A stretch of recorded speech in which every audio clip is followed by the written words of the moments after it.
Exciting news, cavers. This parcel has just arrived, and this is this is only part of the parcel. This is the first batch of our open stock Polychromos pencils. So I have a few days to get these up in the shop, so by the time you see this video they will be in stock and available. This is going to be a permanent fixture, and eventually I will stock every single colour, so every single 120 of them. If you're looking to build up your collection, or whether you're maybe just looking for a sneaky replacement pencil, head over to the stash shop and you will be able to pick from a drop down and see if the colours that you need are available. Please tell your arty friends. If any of you are in social media groups or anything, I would really appreciate you sharing the information that I'm stocking these on a regular basis now. Tell your friends. Get them to come to the cave and to go to this website here. That's enough pencil monster excitement for one day. Let's get going.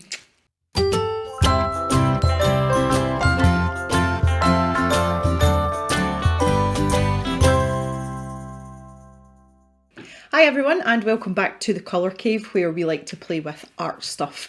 My name is Jem, and this was indeed supposed to be Sunday's video. I had to switch them about because I had to wait for something very important. But before I get to the important art supply, for the uninitiated, I would like to introduce you all to Freya the llama.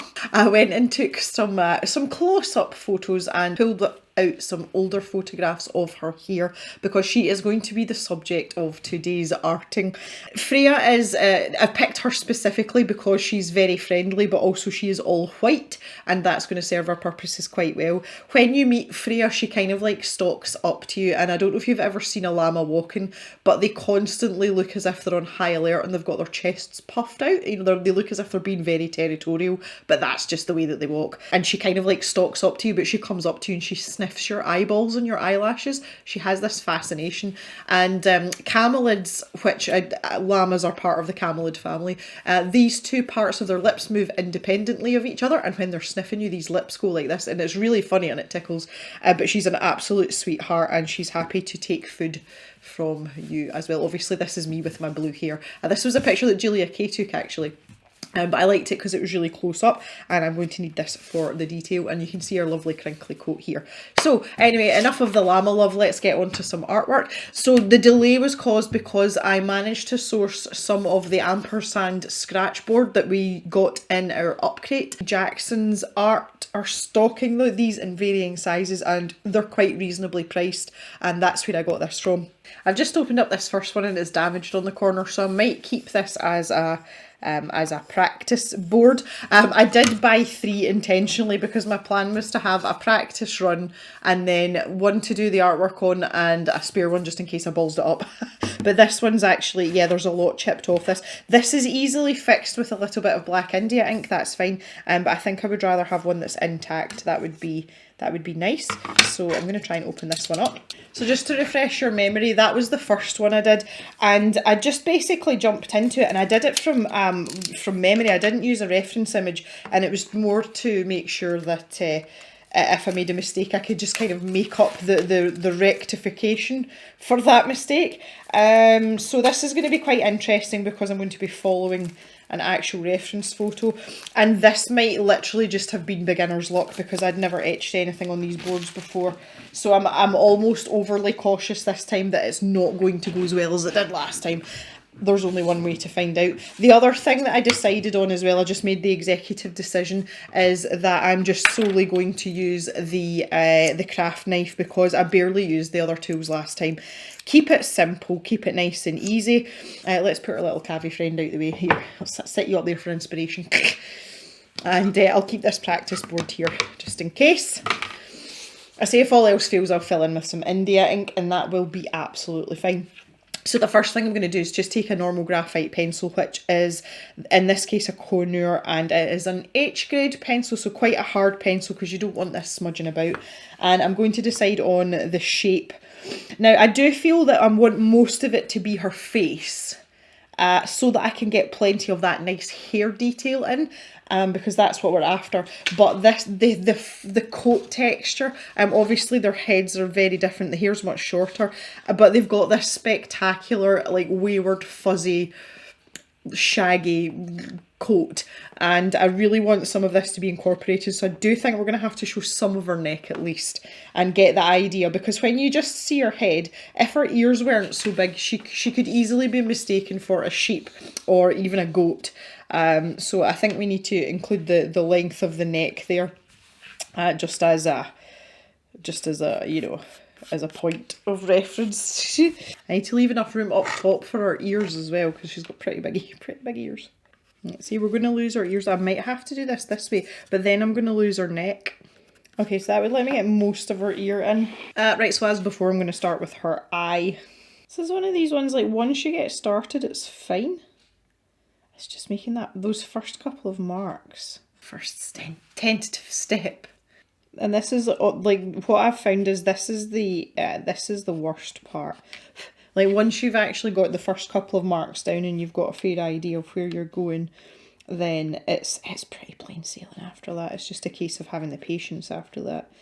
But you've got to be fairly careful. And I don't think I would find this as easy if I was, you know, if I was doing perhaps less familiar, like a less familiar subject matter, I don't think I would be as confident as this, you know, just to go straight down and go for it, because the anatomy and the shape and the placement of things in these types of animals is obviously super familiar to me.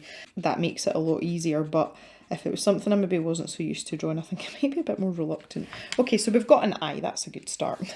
Now the next part that I find quite interesting is the nose and these ridiculously rubbery lips, which are just, they're fabulous. They're absolutely fabulous.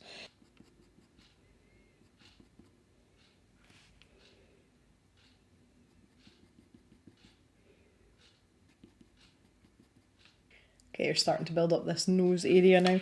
I say I really am. I'm just kind of outlining here with the let's try this out already. I'm just kind of outlining with the very tip of my craft knife here. Let's make sure I'm getting a good line here, which I'm not really. Starting to get a good head shape here now. This needs to come up though. I'm going to lose a little bit of her ear, but I'm actually okay with that. I would rather have a good eye shape. I'm going to leave her ears just now. I don't really need to be doing anything drastic. I can see the lines are fairly clear there, so I'm just going to leave that there for the moment, and I'm going to start working on her actual face. So you can see a bit of a shape there, looks a bit more llama shaped now, and we're just going to work away on that. I'll probably come back to this eye area first, I think. Again, I just, where I'm most comfortable, unsurprisingly. Now, the thing that makes this significantly easier than our little Cavi friend is that Freya's eyelashes are white and they're really, really thick. And obviously that is a subtractive process on this, as opposed to the situation that we had over here. So you can see, look at these lovely thick eyelashes, but they are very straight and they are very white, like they poke straight out. So we're going to make the most of that. But that gives me less of a problem when I'm trying to do the shadow and the shading, the highlight on the eyeball. I don't have to worry about avoiding the area, or worse, having to paint it back in. So that's actually easier in this sense, in this particular etching. So let's see how we get on. So I'm going to start with this highlight in the eye, and I'm just going to get the shape of it, and I'm not too worried about the intensity of the shading at this moment. And that was something I learned from last time, because what I found was I tended to jump between sections. See, once I actually got started, especially when it came to doing the actual fur, I tended to jump between sections.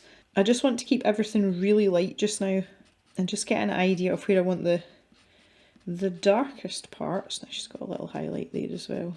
And we've got I was talking a lot about the wayward hair at the corner of the eyes and for the calf, and it's exactly the same with these, obviously, just because they're hairy animals also. Okay, I'm going to go for it and stick in these eyelashes, because I feel like I'm dancing around this area, and I really want to do it like I do. So I think I should establish probably the top of the lash line first. That would be wise, because there's quite a lot of shorter hairs around there. And again, there's almost like a black line there. It's like a lash line. And then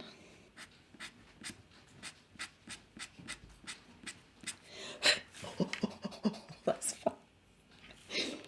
Oh, Freya, and your beautiful eyelashes. Look at you. That's really tickled me. Makes me happy. It's almost just like this wall of white.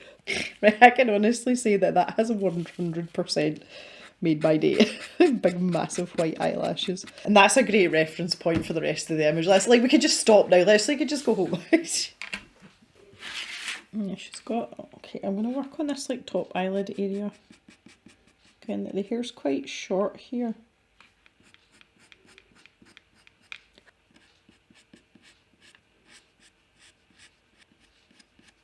So working on the start of the ear here, and llamas have extraordinarily hairy ears, and it doesn't look like they do until you get up close. And this hair on the inside of their ear, like here, it is really thick and fluffy. It's hilarious, and you see it, like especially when you're up high, like because these guys are up on a hill, and you can see that internal ear hair, and it's kind of like flapping in the breeze. It's really funny, and it runs more or less all the way up their entire ear. And I have noticed the boys have hairier ears than the girls. So that's the start of her ear there, which is nice. And again, this hair here's just hilarious. It's just everywhere. So we'll just give a taste of that just now. Just give a hint of that kind of like waywardness. So they got all this crazy hair, and then as they get down towards their noses, it all goes very short and sort of velvety, and everything looks a bit more sensible. So we're going to try and join this up. I feel like I've made her nose too short. Like her face feels too squat.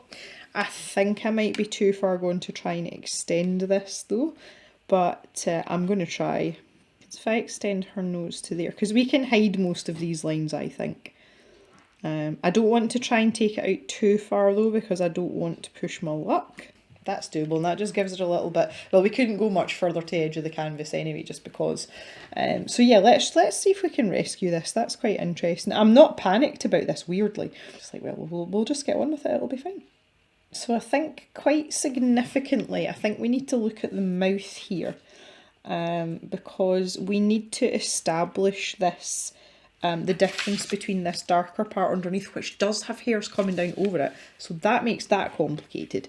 But you know, we have to establish this very firm mouth line here, you know, like the top lip. So that to me is very, very small strokes, very close together, but still using a light pressure. And they have like a sort of underbite as well, which I think is absolutely hilarious. Like, I really do. And this part almost like joins up with the top of their mouth. And there's all sorts of wayward hairs going on underneath here too. Then we've got this really solid concentration of hairs. Again, this is like more part of their ear, to be honest, but it's still hairy. And this kind of comes like almost halfway up. Now, this is interesting because I've always quite enjoyed llama ears, and now all of a sudden they seem really difficult. And then they've got these tiny, like these micro hairs that face in the opposite direction. And that is actually like the outside of their ear, because there's a very specific ridge, you know, where the ear, like where the edge of the ear is basically, obviously it's not a sharp edge, it's a curve. And it gives you this weird, just the way the hair goes, and you can see it quite clearly there. It's almost like a stripe. But see, it's just the actual part, like the turn of the ear, I suppose would be the best phrase. And it's quite difficult to get that in without, because obviously I've drawn a line there just to give myself a guideline, and it's kind of difficult for me to obliterate that without making it really white. So I'm just going to try and sort of different hatching type here. Yeah, I'm not getting rid of that line. That's slightly disappointing, but that's okay. So that's the back of the ear there. And we've also got these little micro hairs there. Okay, so we've depicted the ear fairly well there, apart from this monstrosity in the middle. And I just want to do some more work on these wayward inner ear hairs. Wayward inner ear hairs. That's what they are, though. They're like internal lug hair. Oh dear. Look at me, my llama's inner ear hair. Now, when it comes down here, this just kind of like tails away.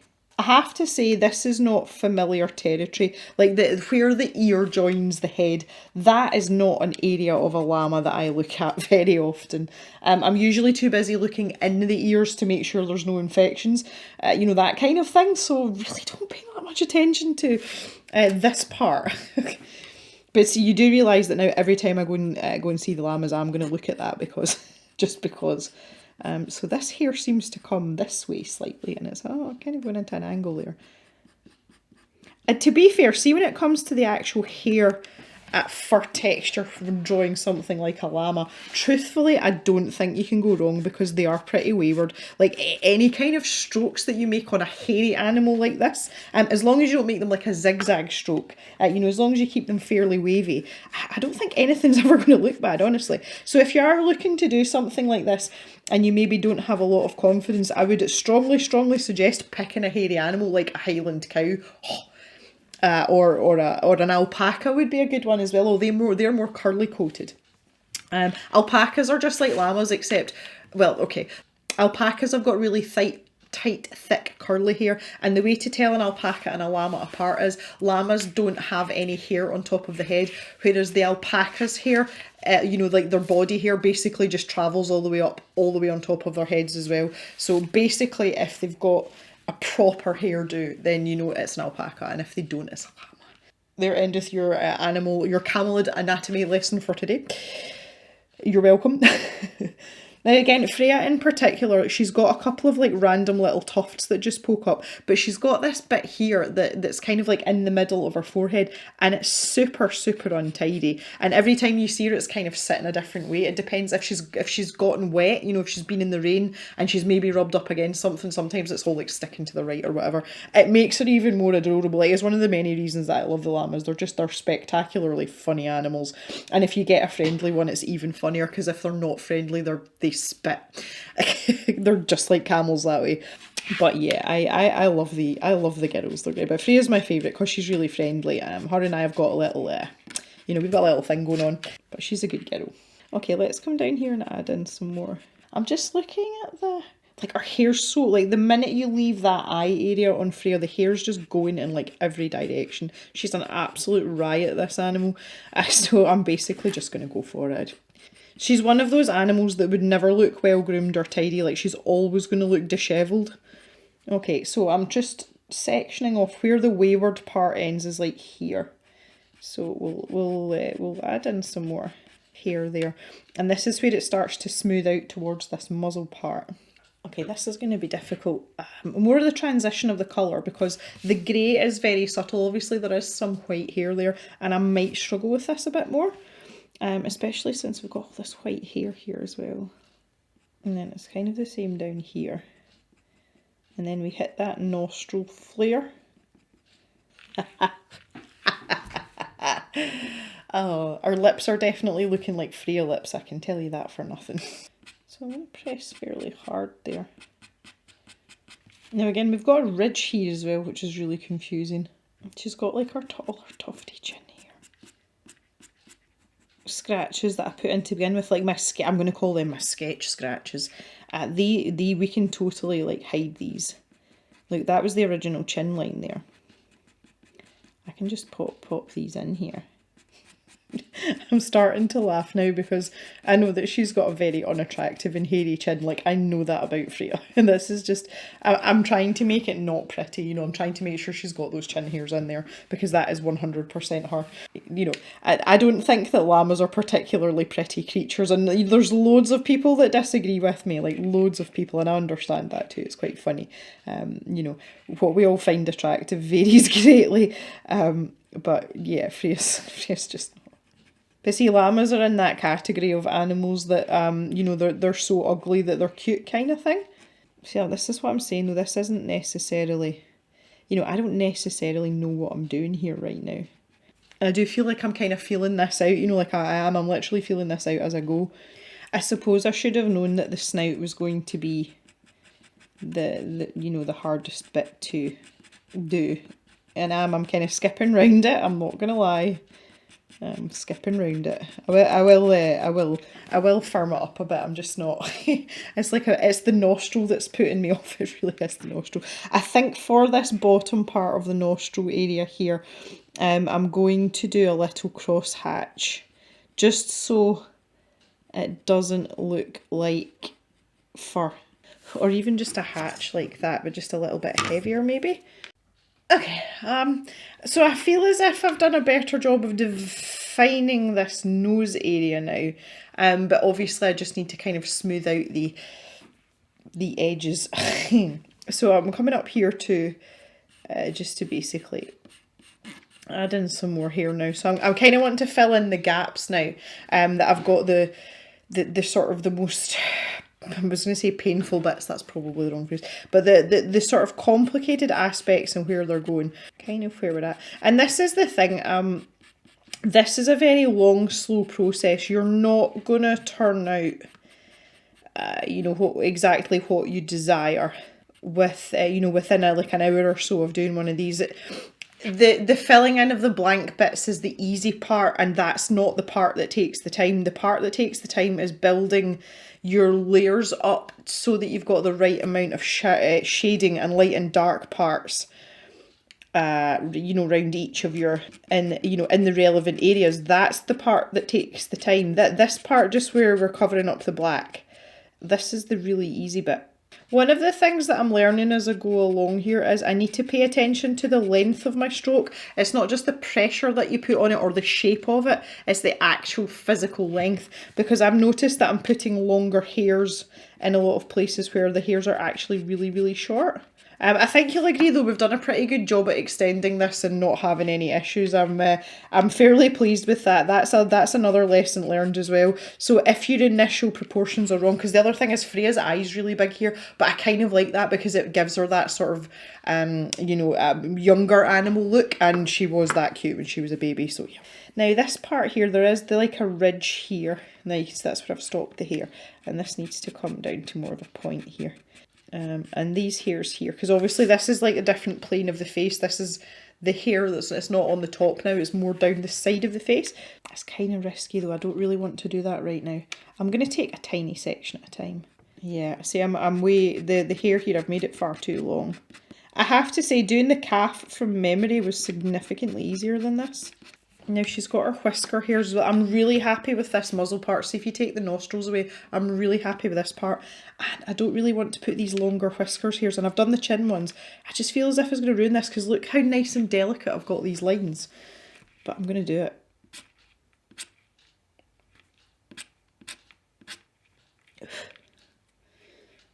Damn you, Freya, and your whisker hairs. Right, there we go. I'm not doing any more than that. Okay, now we get to do the neck here. And it was literally like, it's crazy. Right, so that's like her chin line there, and then we can, okay, so she's got a good amount of neck fur going on there now. So I'm finding that this is quite a good technique that's working well for me. It's when I'm working in these sections and like the different planes of the face. Obviously it's a lot more subtle, but if I point it out to you now, you can see there's this white part here at the side of the nose, which I've obviously exaggerated, but there's a very, very gentle line where the hair parts, and instead of running in this direction, it comes down. So I've made that little rectangular section there, and you can see it there. And although there's very stark comparisons between these sections, I find this a really good way of just breaking down the picture and making it easier to work with. And then once I'm happy with the placement and the types of lines that I'm using, I can go back in and blend these areas together a bit better so they're a bit more seamless and they don't look so compartmentalised is the word that I would use.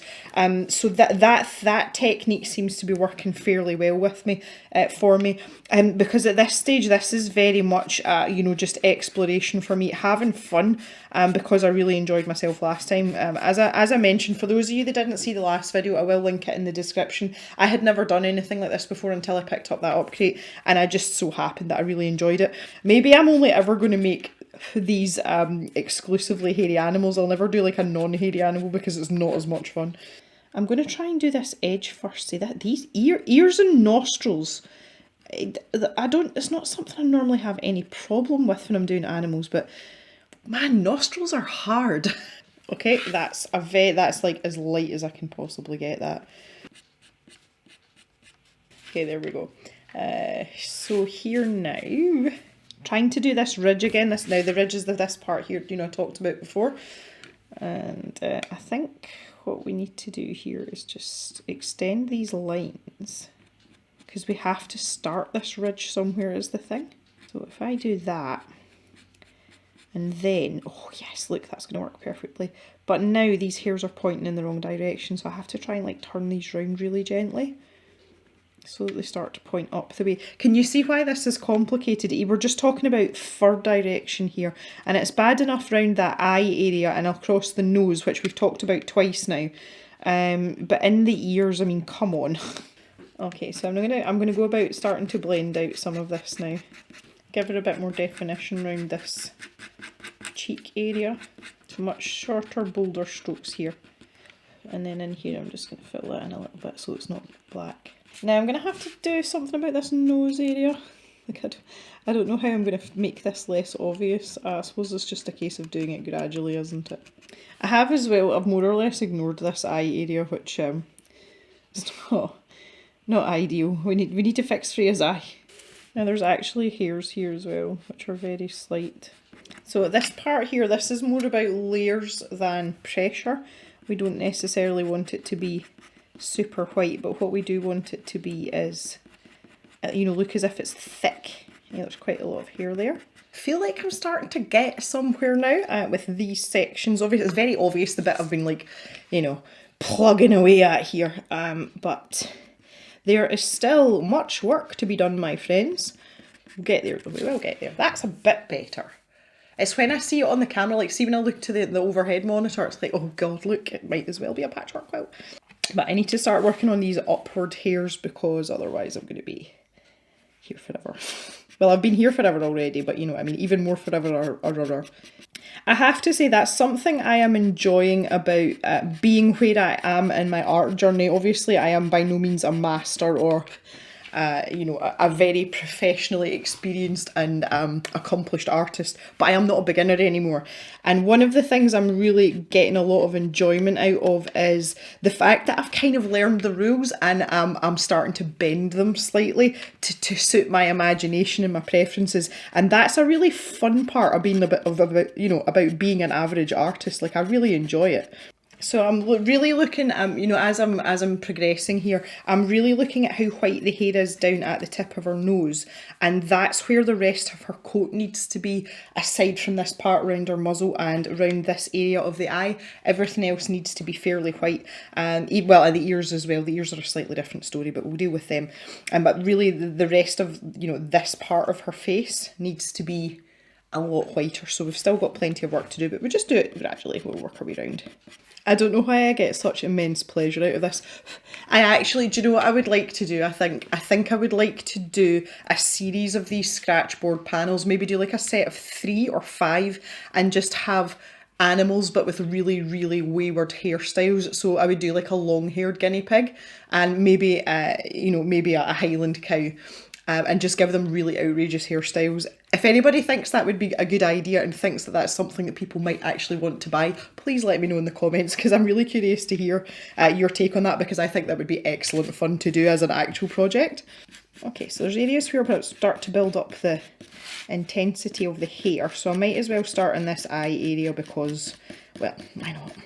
So I'm extending these hairs, and it's just to give that idea that she does actually have an eyelid there, because in the pictures it's kind of lost in amongst all the hair. So I'm going to exaggerate that slightly. I'm almost drawing it in on purpose, but you can see that looks a bit better there.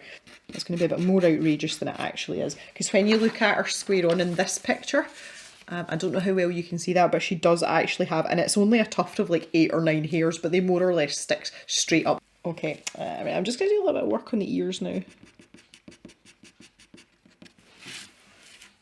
I'm going to have to do a little bit of a comparison here, I think. I'm just going to zoom... Okay, see, when I zoom out, that looks better. Okay, like... Right, hang on. I just want to compare the number of etch lines. Obviously, this is a much darker animal, but that's kind of what I'm needing. Like, I'm needing that contrast. This is... And looking at the whitest bits on my calf helps as well. I feel like she's still a bit dirty in places. Okay, that was actually quite helpful. Guys, I think that's my llama. There we go. I think I've accentuated her eyelashes enough as well. Yeah, I'm going to stop there. I think as well I have to try and... I can't help it. I have to try and really be a little bit kinder to myself with this particular escapade, because I am really new to it. And there's a couple of you that keep saying to me I need to stop being so hard on myself. But it kind of makes me the person that I am, and I'm not sorry. But I think in this instance I need to cut myself some slack. I think I've done okay.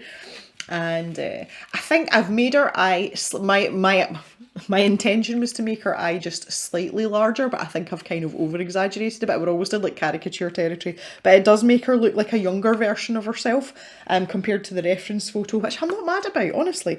And again, considering it was just very, very rough sketch lines, etc., I'll take it as a win. Stop, just leave it alone. I'm going to try and sign the bottom and do a better job of that than I did last time as well. Okay, at least the E looks better this time. Looks like a 5-year-old signed it. It's not better than the last signature. Oh, wow. Anyway, guys, that is it for today. I have had a smashing time. I'm definitely going to do more of these, even if it's just for my own, you know, my own sort of pleasure. But this is great fun.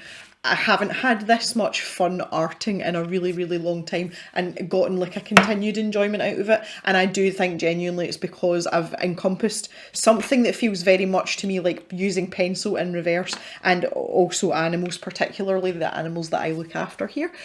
So yeah, I would love to hear your thoughts on this, guys, and just thanks very much for coming and hanging out. I really appreciate it.